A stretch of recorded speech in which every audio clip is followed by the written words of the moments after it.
유다의 여호사밧 왕. 여호사밧 왕은 참 경건한 왕이었습니다. 또 하나님께서 또 사랑하시고 칭찬한 그런 왕이었죠. 그런데 사람은요, 다 완벽한 사람은 없는 것 같아요.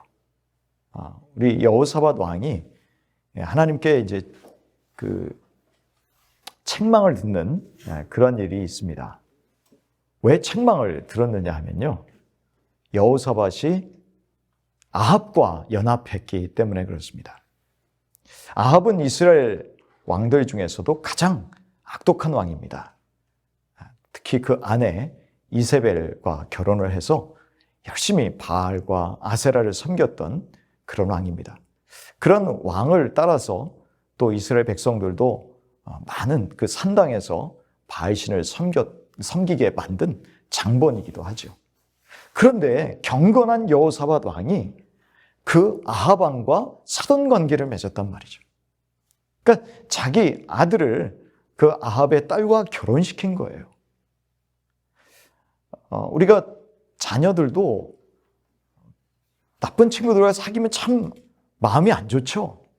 우리 자녀들이 만약에 불량한 친구들과 계속 사귀면서 어울려 다니고 또 이제 학교에서 갔다 오는데 뭐 이상한 담배 냄새도 나고 또 이렇게 하는 행동을 보면은 말하는 것도 그렇고 이게 정상적이지 않다. 이게 내 원래 아들이 아닌 것 같다. 내 딸이 아닌 것 같다라는 생각이 들면 얼마나 걱정이 되겠습니까?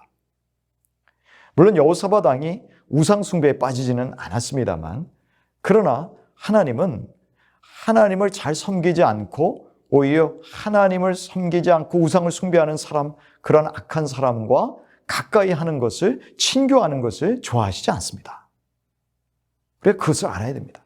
그래서 지난번에 아합과 우리 여호사밧이 같이 시리아의 아람 군대와의 전쟁에 이 여호사밧이 참여하잖아요.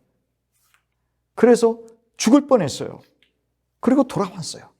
그럴 때 하나님께서 책망하시는 장면이 역대하 19장에 나와 있습니다. 우리 같이 한번 찾아보겠습니까? 역대하 19장 1절에서부터 3절입니다. 우리 같이 읽겠습니다. 유다 왕 여호사밧이 평안히 예루살렘에 돌아와서 그의 궁으로 들어가니라. 하나니의 아들 선견자 예후가 나가서 여호사밧 왕을 맞아 이르되 왕이 악한 자를 돕고 여호와를 미워하는 자들을 사랑하는 것이 옳으니까 그러므로 여호와께로부터 진노하심이 왕에게 임하리이다.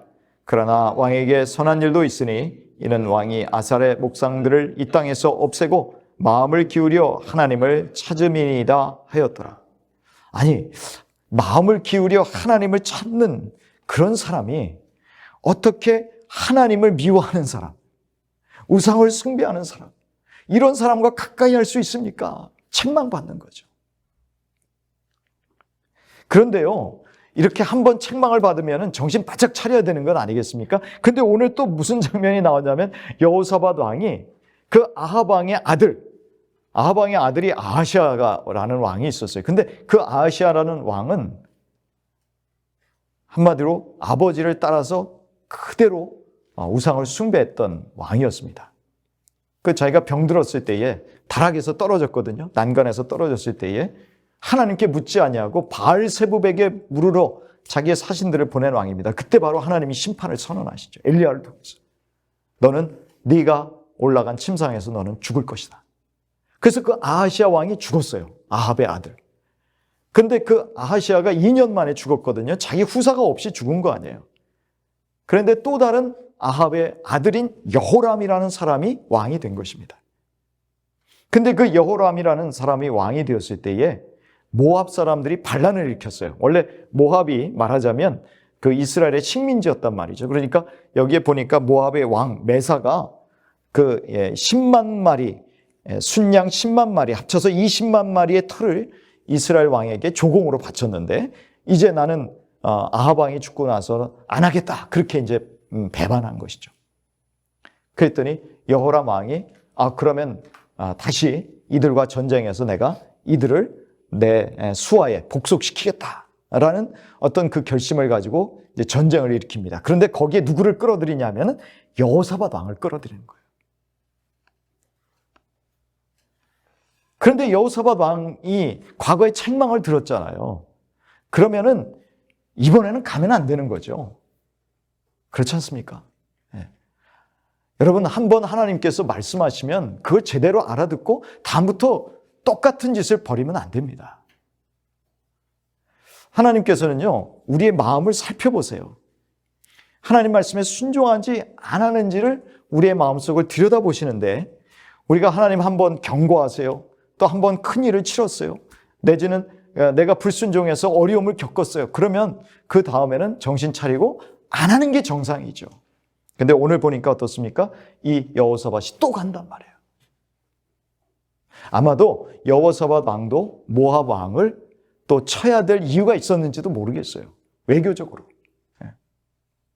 하지만 우리는 늘 어떠한 사건이든지 어떠한 일이 생겼든지 간에 항상 신앙적인 관점에서 먼저 판단해야 됩니다. 사람들의 관계가 먼저가 아니라 하나님과의 관계가 먼저예요.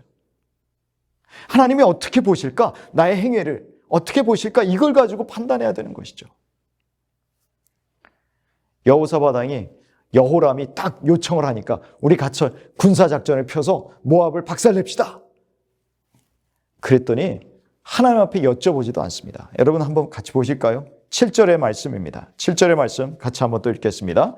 또 가서 유다의 왕 여호사밧에게 사신을 보내 이르되 모압 왕이 나를 배반하였으니 당신은 나와 함께 가서 모압을 치시겠느냐 하니 그가 이르되 내가 올라가리이다. 나는 당신과 같고 내 백성은 당신의 백성과 같고 내 말들은 당신의 말들과 같으니이다 하는지라. 기도가 없잖아요. 여러분, 우리가 무슨 일을 만나든지 간에 제일 먼저 우리가 해야 될 일은 기도입니다. 자, 저를 한번 따라서 해보실까요? 제일 먼저 기도하자. 제일 먼저 하나님께 먼저 여쭤봐야 되는 거예요.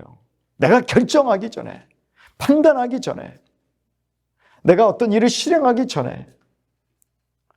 이게 제일 급한 것 같아요. 하지만 먼저 하나님 앞에 가는 것보다 급한 일은 없습니다. 근데 여호사밧 왕이 그 말을 듣고 하나님한테 먼저 여쭤보았다면 얼마나 좋았을까요?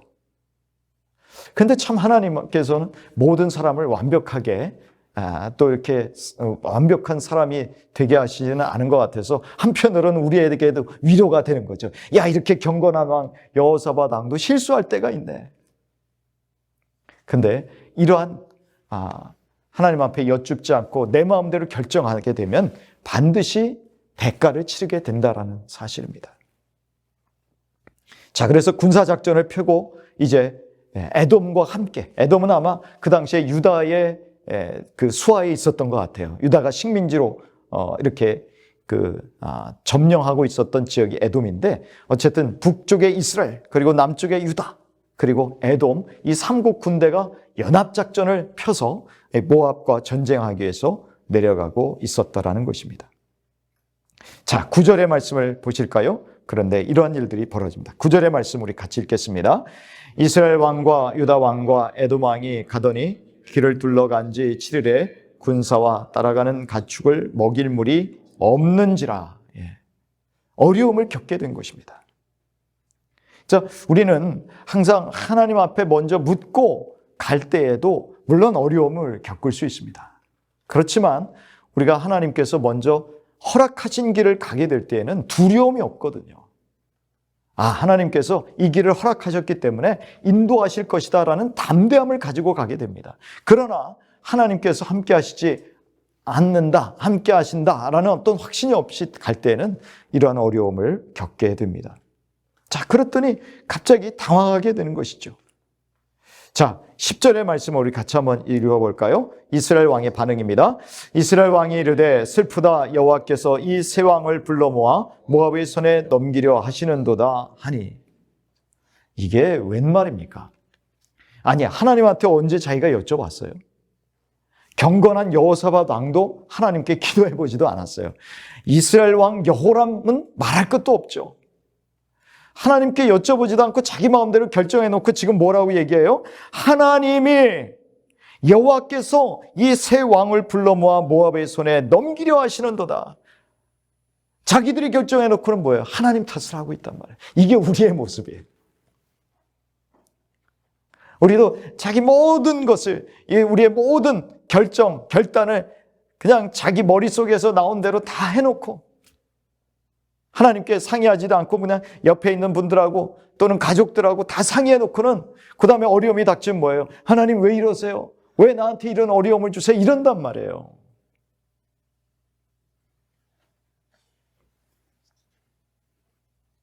이스라엘 왕이 하나님께서, 여호와께서 이 세 왕을 불러 모아 언제 하나님께서 불러 모으셨어요? 모압의 손에 넘기려 하시는도다. 여러분 기억하십시오. 하나님은 우리를 향한 계획이 재앙이 아닙니다. 예레미야가 고백한 것처럼, 예레미야 29장에 나온 말씀처럼. 우리 예레미야 29장을 같이 한번 찾아볼까요? 예레미야 29장 11절입니다. 여호와의 말씀이니라 너희를 향한 나의 생각을 내가 아나니 평안이요 재앙이 아니니라 너희에게 미래와 희망을 주는 것이니라. 아멘. 여러분 이걸 기억하십시오. 하나님은 우리에게 일부러 재앙을 주시는 분이 아니라는 것이죠. 우리에게 평안을 주려 하시고 우리에게 미래와 소망을 주려 하는 것이 하나님의 생각입니다. 하나님이 우리를 향한 뜻입니다. 그런데 우리는 어려움이 닥치면 하나님이 이렇게 하셨다라고 하나님 탓을 하는데 그것이 아니라는 것이죠. 이럴 때 믿음이 있는 사람은요, 뭔가 좀 달라요. 그냥 하나님 원망하는 자리에 있지 아니하고 믿음이 있는 사람은 깨닫고 어떻게 합니까? 하나님께로 간다라는 것이죠. 자, 11절에 여호사밧이 이렇게 말합니다. 같이 11절의 말씀이 있습니다. 여호사밧이 이르되 우리가 여호와께 물을 만한 여호와의 선지자가 여기 없느냐 하니 이스라엘 왕이 신하들 중에 한 사람이 대답하여 이르되 전에 엘리야의 손에 물을 붓던 사밧의 아들 엘리사가 여기 있나이다 하니. 자, 이제 여호사밧이 이제야 정신을 차렸어요. 이제야 어려움을 겪고 나니까 하나님을 찾기 시작한 것이죠. 그러나 여러분 참 이게 은혜입니다. 신앙이 있는 사람들에게 하나님께서 또 깨닫게 하시는 성령의 은혜가 있는 것이죠. 비록 처음부터 하나님을 찾지는 않았지만 그러나 어려움을 겪게 되고 인생의 고난을 겪게 되면 그때서야 내가 뭔가 이거 잘못했구나 그러면서 하나님께로 돌아가는 것, 여러분 그것이 하나님의 놀라운 축복입니다. 하나님을 찾는 것이 하나님의 은혜입니다. 기로서 여호사밧이 하나님을 찾는 것이죠. 자, 여기에서 11절에 보면 엘리야의 손에 물을 붓던 사밧의 아들 엘리사가 여기 있나이다. 여기 손에 물을 붓는다라는 것은 조수라는 그런 뜻입니다. 그러니까 엘리야의 조수였던, 여러분 모세의 조수가 누구였죠? 여호수아였습니다. 항상 우리는 처음부터 하나님의 쓰시는 큰 사람이 될 수가 없어요. 항상 우리는 조수부터 시작을 하는 겁니다. 그런데 엘리야의 조수였던 엘리사, 그는 어떤 사람입니까? 엘리야보다도 갑절의 영감을 가지고서 엘리야보다도 2배의 기적을 행한 사람입니다. 그 사람이 있다. 그 이야기를 듣고 엘리사에게 다가갑니다. 자, 엘리사가 그 다가온 이스라엘과 또 유다의 왕과 에돔 왕을 보고 뭐라고 말합니까? 13절 우리 같이 한번 읽겠습니다. 엘리사가 이스라엘 왕에게 이르되 내가 당신과 무슨 상관이 있나이까? 당신의 부친의 선지자들과 당신의 모친의 선지자들에게로 가소서 하니 이스라엘 왕이 그에게 이르되 그렇지 아니하니이다. 여호와께서 이 세 왕을 불러 모아 모압의 손에 넘기려 하시나이다 하니라. 이 이스라엘 왕을 보고서는 요즘 말로 하면 개무시합니다. 아니, 당신 아버지 선지자들에게로 가시오. 어머니 선지자들에게로 가시오. 뭡니까? 조롱하는 거죠. 아니, 왜 나를 찾아왔어? 그렇게 선지자들 많은데, 바알의 선지자들도 많고, 아세라의 선지자들도 많은데, 그 사람들한테 물어보지, 왜 나한테 찾아왔어요? 그랬더니 또, 여호람 왕이, 이스라엘 왕이 뭐라고 합니까? 여호와께서 이 세 왕을 불러 모아 모압의 손에 넘기려 하시나이다. 그러니까 또 말하는 거죠. 하나님이 우리를 지금 곤경에 처하게 하셨습니다. 이런 겁니다. 엘리사가 뭐라고 대답합니까? 14절 말씀 같이 읽겠습니다. 엘리사가 이르되 내가 섬기는 만군의 여호와께서 살아계심을 두고 맹세하노니 내가 만일 유다의 왕 여호사밧의 얼굴을 봄이 아니면 그 앞에서 당신을 향하지도 아니하고 보지도 아니하였으리이다. 와, 하나님께서 이 세 왕 중에서 그래도 한 사람 경건한 양 왕 여호사밧 때문에 상대하신다는 얘기입니다. 저와 여러분도 우리 때문에 우리 주변이 복을 받는 줄 믿으시기를 바랍니다. 내가 하나님의 사람으로 경건하게 살기 때문에 내 가정이 복을 받고 내 주변에 내 직장이 복을 받는 그런 사람들이 이미 되셨으며 앞으로도 되실 줄 믿으시길 바랍니다. 우리는 그런 사람들이에요. 우리가 하나님의 사람으로 바로 서 있기만 하면 우리 주변 사람들이 오히려 우리를 통해서 우리를 통한 하나님의 복의 유익을 누리게 된다는 사실입니다.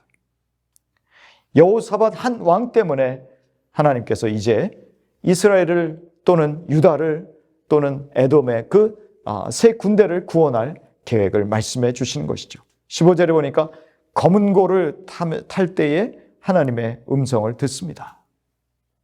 하나님은요, 참 다양한 방법으로 말씀하십니다. 그러니까 하나님의 방법을 우리는 제한할 필요가 없습니다. 때로는 우리가 하나님 말씀을 열심히 읽고 묵상하는 가운데 하나님의 뜻을 깨달을 수도 있어요. 근데 참 신기하죠? 하나님 말씀을 오늘 묵상할 때는 별 감동이 없는데, 그런데 내가 길을 갈 때, 산책할 때, 혹은 운전하고 갈 때 어느 한순간에 하나님의 말씀이 딱 나의 뇌리를 치고 지나갑니다. 내 가슴을 울립니다. 그래서요, 우리가 평소에 하나님의 말씀에 대한 실력이 있어야 됩니다. 우리가 하나님의 말씀을 늘 가까이 하고 그 말씀을 읽고 묵상하고 암송할 때 어느 순간에 하나님의 말씀이 들려올지 몰라요. 그래서 우리는 하나님의 말씀을 늘 가까이 하는 것이, 그것이 참 하나님 앞에서 실력이다라는 것을 아셔야 합니다. 혹은 엘리사가 검은 고 탈 때 하나님의 음성을 듣잖아요. 마찬가지로 우리가 찬양할 때, 뜨겁게 찬양할 때 또 하나님 말씀하신다라는 겁니다. 그런데 그 하나님의 말씀이 뭡니까? 자, 16절의 말씀입니다. 우리 같이 읽습니다. 그가 이르되 여호와의 말씀이 이 골짜기에 개천을 많이 팔아 하셨나이다. 골짜기에 개천을 많이 팔아. 지금 물이 없이 바짝바짝 말라 있는데 개천을 많이 파면 물이 나올까요? 저와 여러분은요, 하나님의 말씀이 떨어지면 순종하셔야 합니다. 우리가 하나님의 말씀을 듣는 목적이 뭔지 아십니까? 여러분, 왜 하나님 말씀을 듣습니까? 목적은 순종하기 위해서입니다. 그런데 나의 계획은 이미 다 있어요. 내가 해답을 다 갖고 있어요. 그런데 하나님의 말씀이 뭔지를 내가 한번 들어보자, 세컨 오피니언을 구하는 거예요. 하나님의 말씀이 더 중요한 것이 아니라, 우선순위에 있는 것이 아니라 내 계획과 내 생각이, 내 결단이 우선이고 하나님의 말씀은 나를 맞춰줄까 안 맞춰줄까? 여러분, 그럴 때 하나님이 말씀해 주시면 어떻습니까? 순종할까요? 안 할까요? 안 하죠. 사실 그런 사람들에게는 하나님이 잘 말씀해 주시지 않습니다. 왜냐? 말씀 줘봐야 안 들을 텐데. 그래서 여러분, 우리가 하나님 말씀을 들을 때에 말씀이 들려오는 것보다 더 중요한 게 뭔지 아십니까? 말씀을 듣고 순종할 마음을 갖는 게 더 중요합니다. 아멘? 예. 하나님의 말씀, 어떤 말씀을 하시든지 내가 그 말씀을 듣고 순종하겠습니다.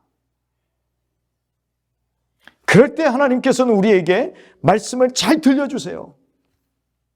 잘 깨닫게 해주세요. 순종하는 자세를 갖고 있으니까. 오늘 개천을 팔아 그랬을 때 이 사람들이 그 말씀에 순종합니다. 자,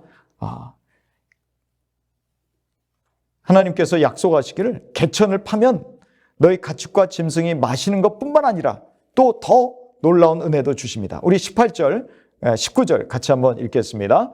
이것은 여호와께서 보시기에 작은 일이라 여호와께서 모압 사람도 당신의 손에 넘기시리니 당신들이 모든 견고한 성읍과 모든 아름다운 성읍을 치고 모든 좋은 나무를 베고 모든 샘을 메우고 돌로 모든 좋은 밭을 헐리이다 하더니, 하나님의 약속이죠. 얼마나 놀라운 약속입니까? 아멘. 우리는 이 하나님의 말씀이 떨어지게 되면 아멘 하고 받아들이고 그 다음에 뭐예요? 바로 실천하는 거예요. 순종하는 거예요. 그랬을 때 20절에 보니까 소재 드릴 때 물이 에돔 쪽에서부터 흘러와 그 땅에 가득하였더라. 하나님께서는 말씀에 순종하는 자들에게 이렇게 은혜를 베풀어 주십니다. 순종이 하나님의 은혜를 체험하는 통로가 된다라는 것을 분명히 우리에게 알려주고 있는 것이죠. 자, 이 모압의 모든 사람들이 이 갑옷 입을 만한 자로부터, 21절에 보니까 갑옷 입을 만한 자로부터 그 이상이 다 모여. 갑옷 입을 만한 자라는 것은 뭡니까? 아주 이제 갓 어린 티를 벗은, 그런 소년 티를 벗은, 그러나 이제 곧 이제 전쟁을 치를 만한 상태가 된 그런 군사들을 의미하는 것입니다. 그런 사람들로부터 또 베테랑에 이르기까지 그들이 다 모여 전쟁을 치르려고 나와 있습니다. 자, 그런데 22절에 보니까 어떤 모양이 되어 있습니까? 우리 같이 한번 읽겠습니다. 아침에 모압 사람이 일찍 일어나서 해가 물에 비침으로 맞은편 물이 붉어 피와 같음을 보고, 23절, 이르되 이는 피라 틀림없이 저 왕들이 싸워 서로 죽인 것이로다. 모압 사람들아 이제 노략하러 가자 하고 착각하게 만든 것이죠. 물이 딱 비치는, 태양을 통해서 비치는 모습을 보고서 야, 저거는 피다라고 착각하게 만든 것입니다. 그러니까 뭐라 그럴까요? 전쟁을 하는 그런 군사들이 아니라 노력하기 위해서 룰루랄라 하고 온 거예요. 자, 24절 어떤 상황이 벌어집니까? 같이 한번 읽겠습니다. 이스라엘 진에 이르니 이스라엘 사람이 일어나 모압 사람을 쳐서 그들 앞에서 도망하게 하고 그 지경에 들어가며 모압 사람을 치고, 이제 하나님께서 그 말씀하신 대로 모압에 대해서 승리하게 하십니다. 하나님께서는 이 모든 상황들을 승리하게 하시기 위한 계획을 다 알려주신 것이죠. 여러분, 우리가 하나님의 뜻을 따라 순종한다고 하면서 작은 디테일한 부분까지는 하나님께서 인도하시지 않을 거다라고 생각할 때가 있어요. 그런데 그렇지 않습니다. 하나님은요, 우리를 참 아주 세세한 부분까지 다 인도하신다라는 것을 우리는 신뢰해야 됩니다.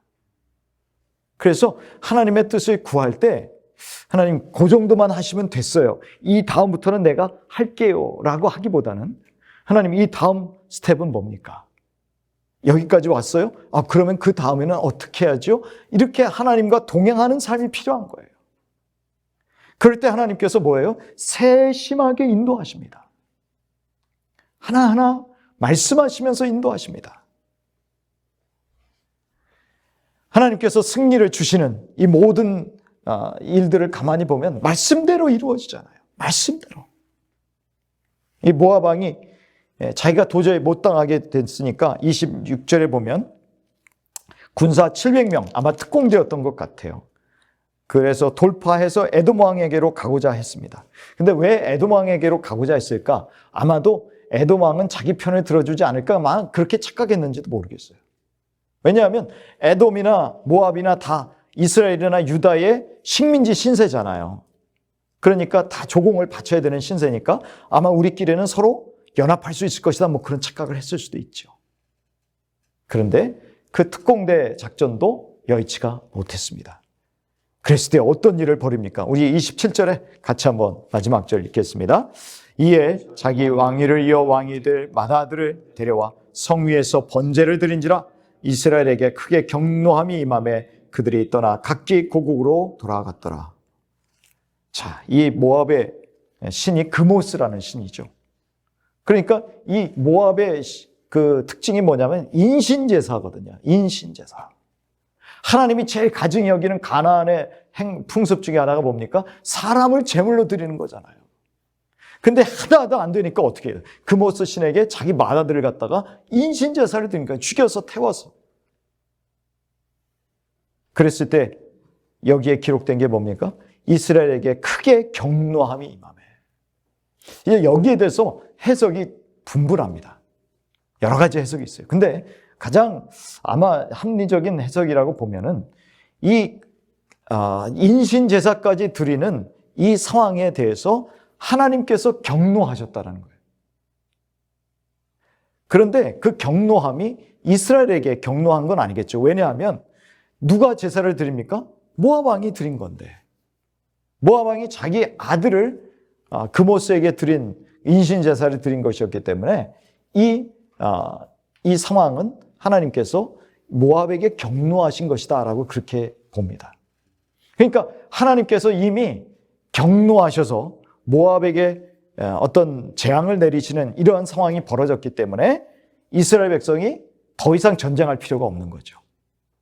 그래서 다시 돌아갑니다. 그들이 떠나 각기 고국으로 돌아갔더라. 예, 전쟁에서는 이미 승리했어요. 그렇죠? 저들을 이겼어요. 그런데 인신제사를 드린 것에 대한 하나님의 경노가, 진노하심이 모압에 임한 것을 보고 이들은 다시 돌아가게 된 것입니다. 여러분, 우리가 한 걸음 한 걸음 하나님의 뜻을 따라서 살아갈 때에 참 예기치 못한 일이 닥칠 수 있습니다. 예기치 못한 불행한 일들도 겪을 수 있습니다. 혼란스러운 일을 겪을 수 있습니다. 당황스러운 일을 겪을 수 있습니다. 그러나 여러분 기억하십시오. 하나님은 늘 우리를 위해서 좋은 것을 예비하신다는 것을 신뢰하고 믿으시기를 바랍니다. 하나님은 우리에게 재앙을 주시려고 하지 않아요. 하나님은 우리에게 소망을 주시기를 원하고 미래를 주시기를 원합니다. 그렇기 때문에 그런 때는 어떻게 해야 되겠습니까? 비록 처음부터 하나님 앞에 기도하지 않았더라도 그러나 그 다음부터 하나님 앞에 기도하시면 돼요.